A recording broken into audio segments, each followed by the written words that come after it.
Dans cette seconde partie de la planification opérationnelle, nous allons nous attacher à détailler les aspects de la gestion du projet, à savoir les aspects financiers, les aspects liés à la gestion des ressources humaines, du juridique, de la communication et de la visibilité. Puis nous achèverons par les modalités de reporting narratif et financier, ainsi que l'établissement des documents de référence qui faciliteront le pilotage du projet durant tout son déroulement.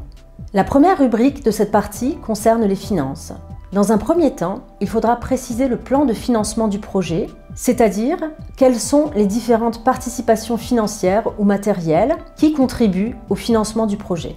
On complétera à ce titre le tableau proposé dans le rapport de planification opérationnelle. Il sera important de revenir sur la contribution locale attendue et d'évoquer avec le partenaire la stratégie de collecte de fonds au niveau local. Puis on verra avec le partenaire le budget terrain du projet qui sera présenté en annexe du rapport de planification opérationnelle. Ce budget terrain sera complété des dépenses prévisionnelles de siège si le mécanisme de financement le permet et devra impérativement être égal au montant du financement pour éviter tout risque financier à PADEM. Chaque année budgétaire sera ensuite scindée en trimestres et les dépenses prévisionnelles de chaque trimestre seront reprises dans un document nommé le Budget Follow-up. La répartition trimestrielle des dépenses prévisionnelles permettra de connaître les montants des décaissements trimestriels nécessaires à la bonne mise en œuvre du projet. Pour plus de clarté concernant ces décaissements, il est également demandé aux partenaires de compléter le calendrier des décaissements proposés dans le rapport de planification opérationnelle. Il conviendra ensuite de revenir avec le partenaire sur les modalités d'engagement des dépenses. Qui est responsable des dépenses dans l'organisation et comment les dépenses sont-elles engagées?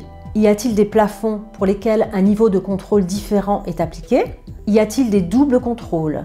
Cette réflexion sur l'engagement des dépenses sera complétée par le tableau des spécimens de signature qui constitue une annexe du rapport de planification opérationnelle. Pour achever cette partie sur les finances, il conviendra de collecter les coordonnées bancaires précises du compte bancaire ouvert pour les besoins du projet. Le code SWIFT est obligatoire pour les transferts à l'étranger et il est rappelé que le partenaire doit ouvrir un compte bancaire séparé pour les besoins du projet, compte bancaire qui ne sera utilisé que pour les besoins du projet. Cette procédure est nécessaire pour nous permettre d'effectuer les vérifications et les réconciliations de fin d'exercice comptable.